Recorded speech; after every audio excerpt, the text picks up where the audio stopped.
Welcome to my channel. आज म हजुरहरूलाई BBS सेकेन्ड इयरको माइक्रो इकोनोमिक्सको लेसन 1 पढाउन गइरहेको छु। सुरुमा चाहिँ हामीले इन्ट्रोडक्सन बुझ्नुपर्छ। इन्ट्रोडक्सन भन्नाले चाहिँ हाम्रो ओरिजिन, माइक्रो इकोनोमिक्सको ओरिजिन कहिले भएको छ, उत्पत्ति कहिले भएको छ भन्नमा चाहिँ after 1930s economic depression origin भएको हो। त्यसपछि चाहिँ यसको मेन आर्किटेक्चर भनेका चाहिँ जोन मेनार्ड किन्स हुन् अनि यसको अब्जेक्टिभ्स चाहिँ हाम्रो economic stability and economic growth with justifiable distribution of resources हो। अनि मेथड अफ द स्टडी भनेको चाहिँ हाम्रो स्टडी अफ द एग्रिगेट अथवा एभरेज एनालाइसिस हो।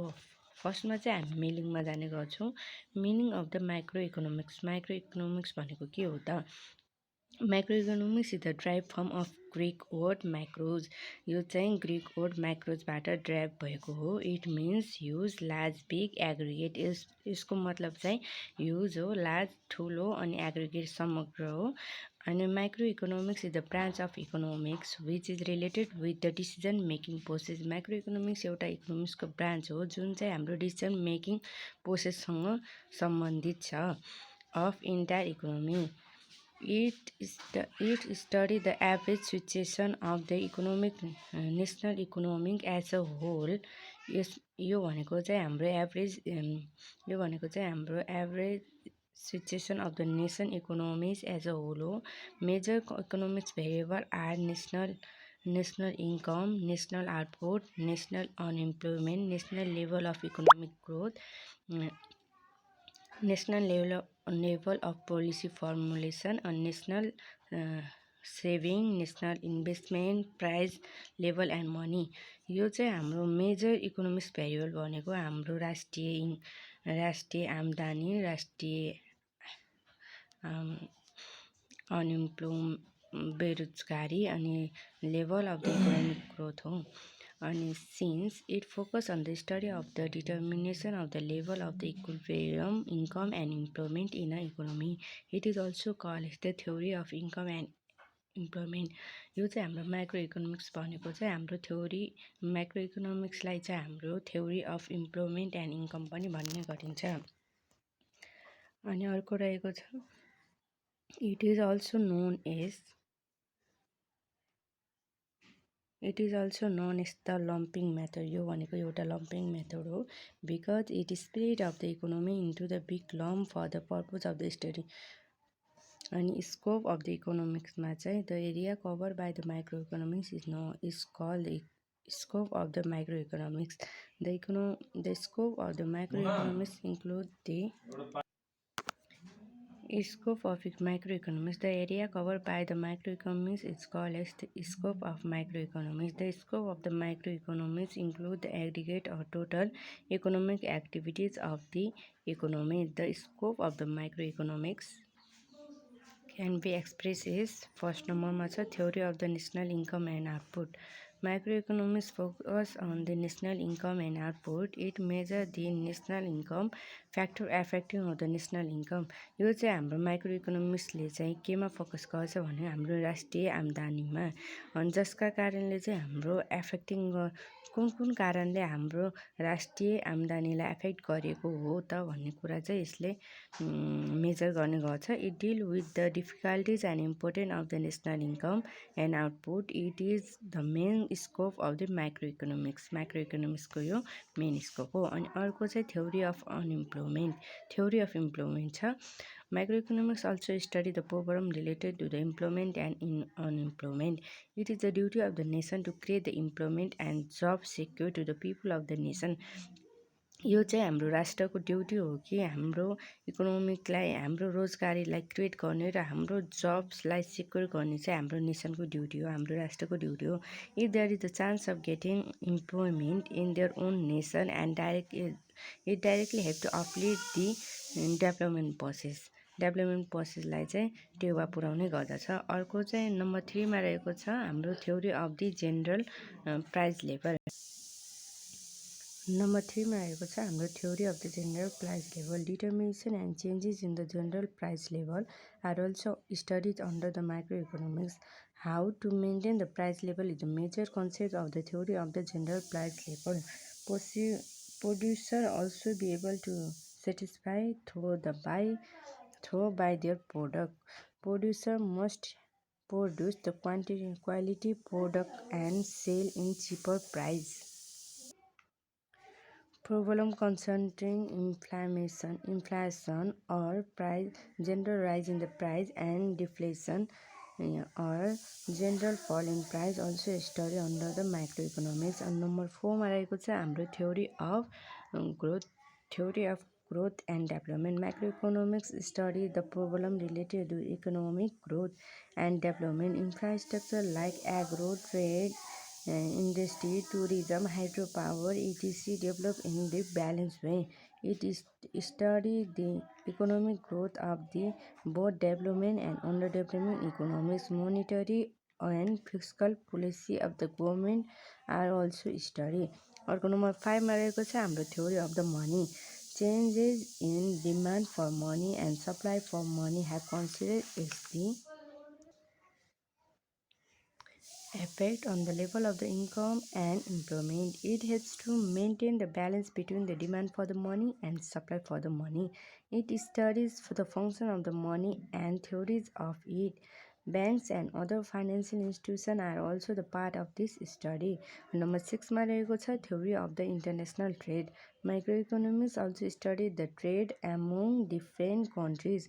The theories of the international trade, traffic and protection etc. are the subject of the great significance of the economics. Uses and importance of the macroeconomics. The major uses or importance of the macroeconomics are as follows. To know the function of the economy, macroeconomists have to understand how the macroeconomics variable behave in aggregate. Macroeconomics variables such as the national income, aggregate output, gross saving, investment, and national income and output etc. are the very essential to know the function of the economy. Number 2 मा रहेको छ to determine the national income and employment. To describe how the level of the national income and employment is determined on the basis of the aggregate demand and aggregate supply.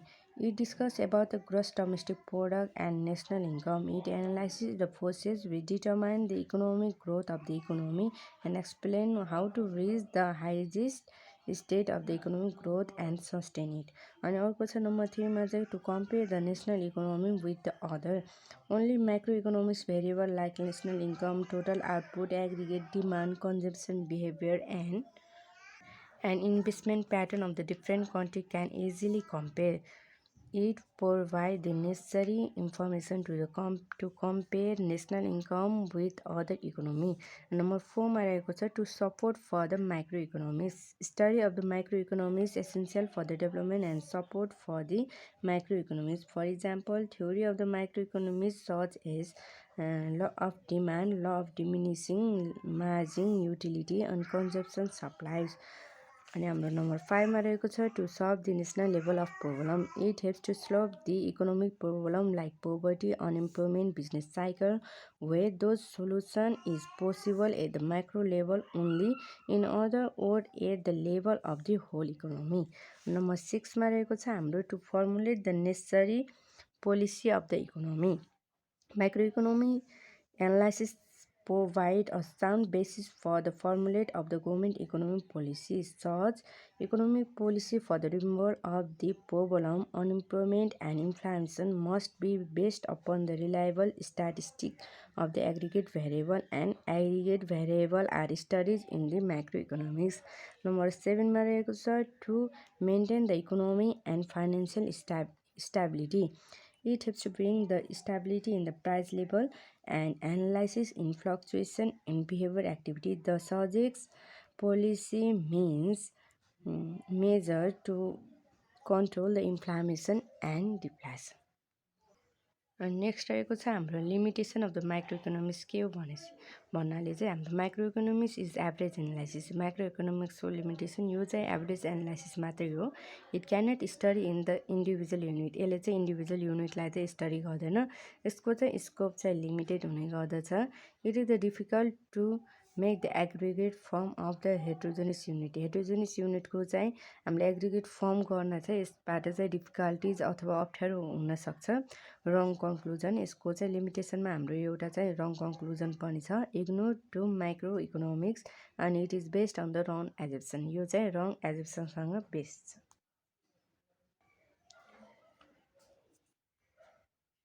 Next पार्टमा रहेको छ हाम्रो difference between the micro economics र micro economics बिच चाहिँ के difference छ त।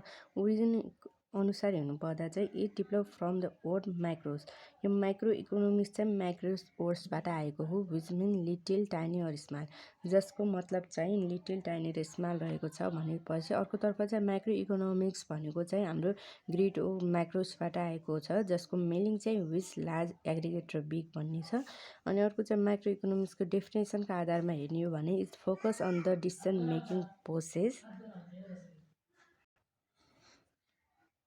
It focus on the decision making process of the individual unit. Micro इकोनोमिक्सले चाहिँ इन्डिभिजुअल युनिटको डिसिसन मेकिङलाई माथि फोकस गर्छ भनेदेखि अर्को चाहिँ माइक्रो इकोनोमिक्सले it focus on the decision making process of the aggregate unit. Micro इकोनोमिक्सले चाहिँ एग्रिगेट युनिटको डिसिसन मेकिङमा फोकस गर्ने गर्दछ। अर्को चाहिँ नम्बर 3 मा हेरौँ चाहिँ nature of the study. Nature of the study भन्नाले चाहिँ हाम्रो माइक्रो इकोनोमिक्स त स्लाइसिङ मेथड हो, स्लाइसिङ मेथड पनि भनिन्छ। अर्कोतर्फ चाहिँ हाम्रो माइक्रो इकोनोमिक्सलाई चाहिँ लम्पिङ मेथड भनिन्छ।